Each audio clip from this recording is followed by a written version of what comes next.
नमस्कार दोस्तों, स्वागत है आपका हमारे यूट्यूब चैनल जनरली स्टेनोग्राफी में। तो फ्रेंड्स, जो अधीनस्थ में जो लोग पास हुए हैं उनको मेरी तरफ से बहुत बहुत बधाई और हार्दिक शुभकामनाएं। और दोस्तों जो है स्किल के लिए भी मैं अग्रिम शुभकामनाएं देता हूं। और आप जो है अपनी तैयारी में जुट जाइए। अब रिजल्ट की जो आपकी टेंशन थी वो कम हो गई है और एक तरफ का जो है मैटर आपका सुलझ चुका है। तो अब आप पूरी तरह से स्टेनो में जो शॉर्ट हैंड की तैयारी है उसमें लग जाइए और अपनी तैयारी को 100% कीजिए। ठीक है दोस्तों। और मैं डेली की अब जो है 3-4 डिक्टेशन डालूंगा अलग अलग स्पीड में, तो आप उनको भी लिख लिया करें, उनका जो है अभ्यास करें और अच्छी तैयारी करें। तो चलिए दोस्तों, आज की जो डिक्टेशन रहेगी वो 100 शब्द प्रति मिनट की स्पीड से होगी और इसकी पीडीएफ जो है टेलीग्राम चैनल पर आपको मिल जाएगी, जिसका लिंक डिस्क्रिप्शन में दे दिया गया है। ठीक दोस्तों, तो चलिए स्टार्ट करते हैं। डिक्टेशन स्टार्ट होगी 3 सेकंड बाद। व्यक्ति के आसपास की वह परिस्थिति जिसका व्यक्ति के अस्तित्व, जीवन निर्वाह, विकास आदि पर प्रभाव पड़ता है, पर्यावरण कहलाता है।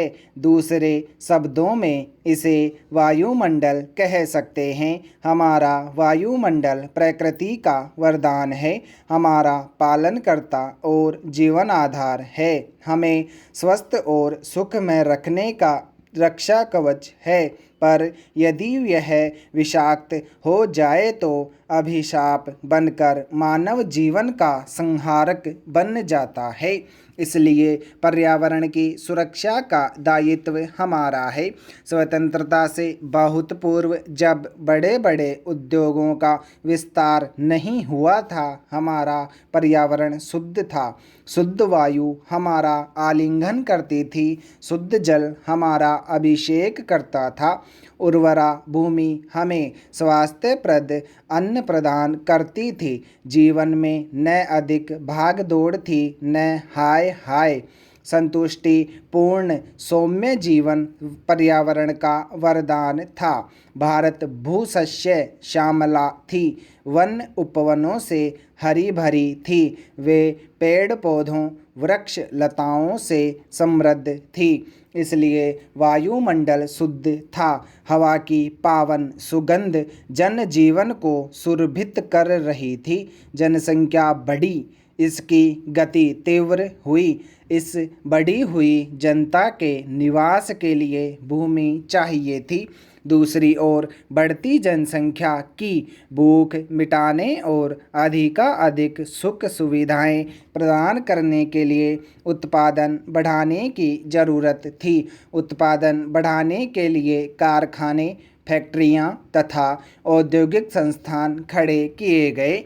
इनके लिए भूमि की मांग हुई। इसकी मांग पूरी की वन उपवनों ने, खेत खलियानों ने। जहाँ भूमि शस्य श्यामला थी वहाँ गगनचुंबी भवनों का निर्माण हो गया। भूमि की शस्य श्यामला क्या कम हुई। हमने प्राणदायिनी वायु को अपने ही हाथों कुछ सीमा तक अवरुद्ध कर अपने लिए अनेक असाध्य रोगों को निमंत्रण दे दिया।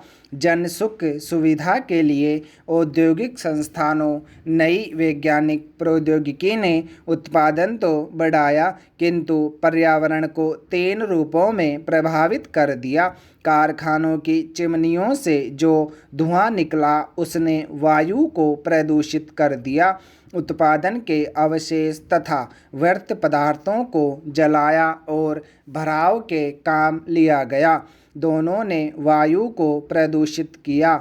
उद्योगों के दूषित रासायनिक द्रवित पदार्थ को समीपस्थ नदी में प्रभावित कर दिया, जिससे पेयजल दूषित हो गया। वन के वृक्ष कटने से मौसम का मिजाज बिगड़ा। वर्षा का वर्षण बेसमय हुआ। वर्षा का जल जो पहले वृक्षों के कारण बहने से रुकता था, बेरोक टोक बढ़ने लगा। फलतः भूमि की उर्वरा शक्ति घटने लगी। कुछ औद्योगिक उत्पादनों के लिए वनों का भी निर्ममता ने विनाश किया गया। इससे भी पर्यावरण दूषित हुआ। वायु प्रदूषण का प्रथम कारण था वन उपवन की कटाई। कटाई का कारण था जनसंख्या की वृद्धि के साथ निवास के लिए भवनों का निर्माण और औद्योगिक संस्थानों की स्थापना। इसलिए वायु प्रदूषण रोकने के लिए जनसंख्या वृद्धि को रोकना हमारा कर्तव्य होना चाहिए।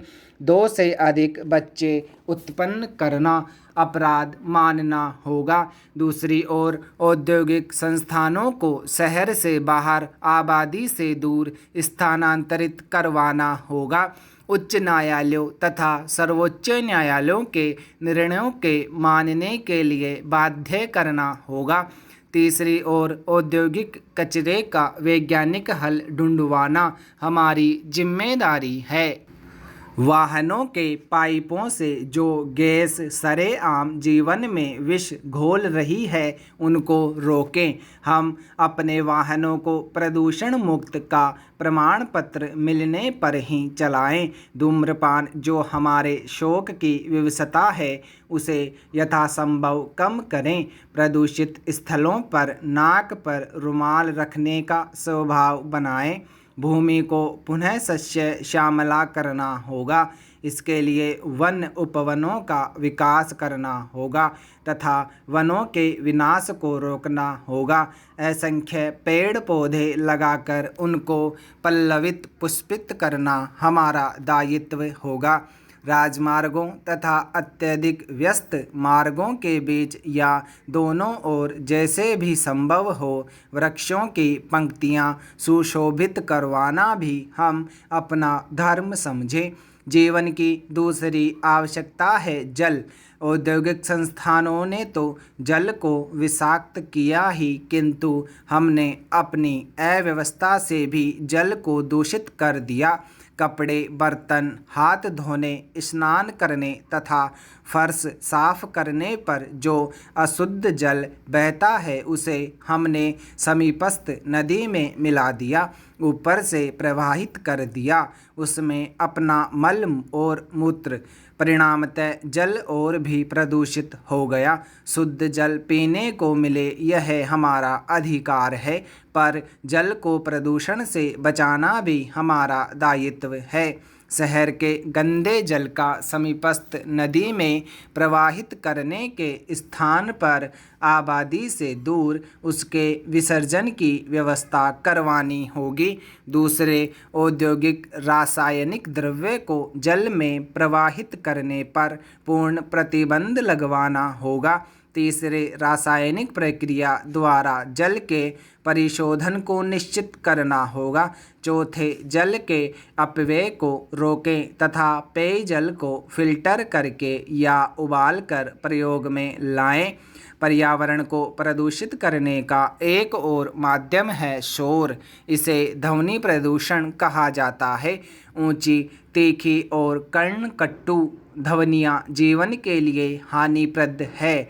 आकाशवाणी तथा दूरदर्शन की ऊंची आवाज़ तो घर की चार दीवारी में गूंजती है, जो घर के वातावरण को दूषित करती है। धार्मिक स्थानों पर लगे लाउड स्पीकर, दुकानों पर लगे रेडियो, बैंड की आवाज़, जलसे जुलूसों की नारेबाजी अनचाहे हमें झेलनी पड़ती है। इसी प्रकार सड़कों पर चलते वाहनों के हॉर्नों की आवाज़ तथा उनकी गड़गड़ाहट भी भयंकर शोर उत्पन्न करती है। शोर से उत्पन्न होता है ध्वनि प्रदूषण। ध्वनि प्रदूषण से प्रभावित होती है हमारी श्रवण शक्ति। पावन वायु, शुद्ध जल तथा शक्तिवर्धक भोजन हमारे जीवन जीने के लिए अनिवार्य है। इनकी प्राप्ति के लिए प्रयत्न करना हमारा दायित्व है। यदि हमने अपने दायित्व से मुख मोड़ा तो सृष्टि के विनाश के अपराधी हम स्वयं होंगे, प्रकृति या जगत नियंता नहीं। स्टॉप।